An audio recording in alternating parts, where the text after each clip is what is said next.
पप्पा कहते हैं बेटा बड़ा नाम करेगा, मेरा बेटा दुनिया में बड़ा काम करेगा।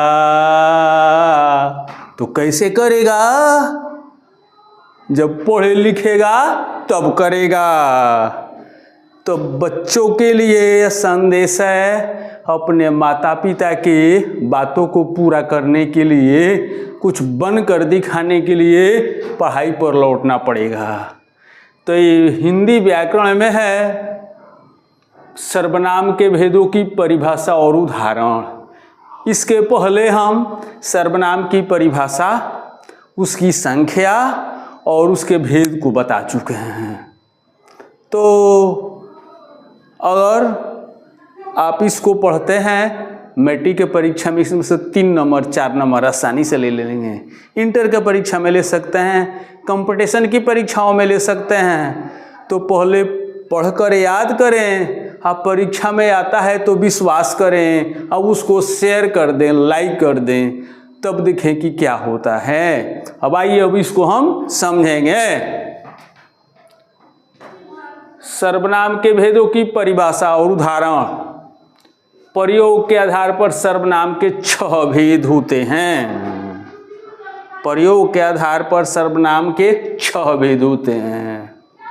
6 भेद में से पुरुषवाचक सर्वनाम, निजवाचक सर्वनाम, निश्चयवाचक सर्वनाम, अनिश्चयवाचक सर्वनाम, प्रश्नवाचक सर्वनाम, संबंधवाचक सर्वनाम।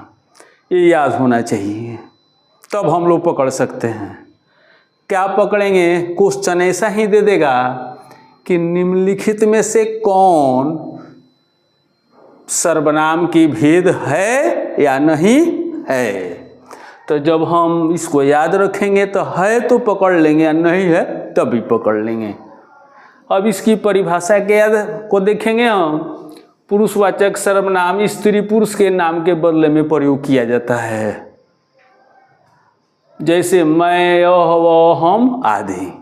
तो ध्यान रखना है क्या कि जब एक साथ 2 से 4, 5 सर्वनाम लिखे रहेंगे तो सब पुरुषवाचक सर्वनाम में जाएंगे। निजवाचक सर्वनाम से निजता का बोध होता है, जैसे आप। तो निजवाचक सर्वनाम का उदाहरण एक ही है, आप याद कर सकते हैं। निजवाचक सर्वनाम आप। निश्चयवाचक सर्वनाम से निश्चित का बोध होता है। निश्चयवाचक सर्वनाम से निश्चित का बोध होता है, जैसे यह, वह, ये, वे। तो यह कहते हैं, वह कहते हैं, ये कहते हैं, वो कहते हैं, तो निश्चित का बोध होता है, इसलिए निश्चयवाचक सर्वनाम है। अनिश्चयवाचक सर्वनाम से अनिश्चित का बोध होता है।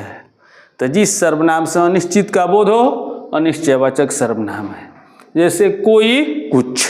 तो कोई में कौन, कुछ तो क्या पता नहीं है, अनिश्चित है, इसलिए अनिश्चयवाचक सर्वनाम है।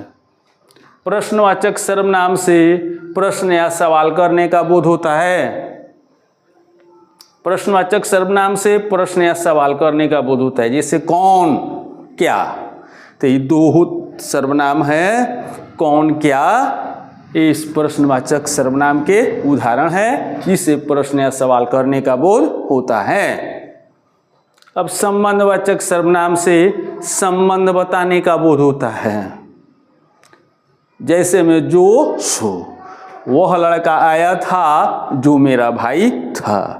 तो जो क्या बता रहे, संबंध बता रहा है। वह आया था, सो मेरे घर का था। तो सो क्या है, घर के संबंध बताता है। तो जो, सो संबंधवाचक सर्वनाम के उदाहरण है। परीक्षा में प्रश्न तो सर्वनाम के भेद से पूछेगा, परिभाषा से पूछेगा, आज इसके उदाहरण से पूछेगा। जैसे पूछ सकता है क्या कि कोई, कुछ किस सर्वनाम का उदाहरण है। तो कह सकते हैं अनिश्चयवाचक सर्वनाम का उदाहरण है। ऐसे आप किस सर्वनाम का उदाहरण है, तो हम कह सकते हैं क्या कि निजवाचक सर्वनाम का उदाहरण है, ऐसा ही पूछता है। तो आप इसको जितना बार देखेंगे पढ़ेंगे आपको बढ़िया से याद हो जाएगा, आप इसके इस्तेमाल कर सकते हैं।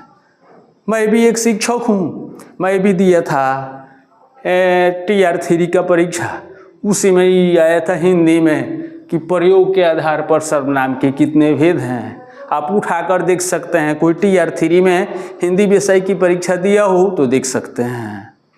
तो विश्वास कब होगा? जब हम इसको पढ़ेंगे, एग्जाम में बैठेंगे, आ जाएगा, विश्वास कर सकते हैं।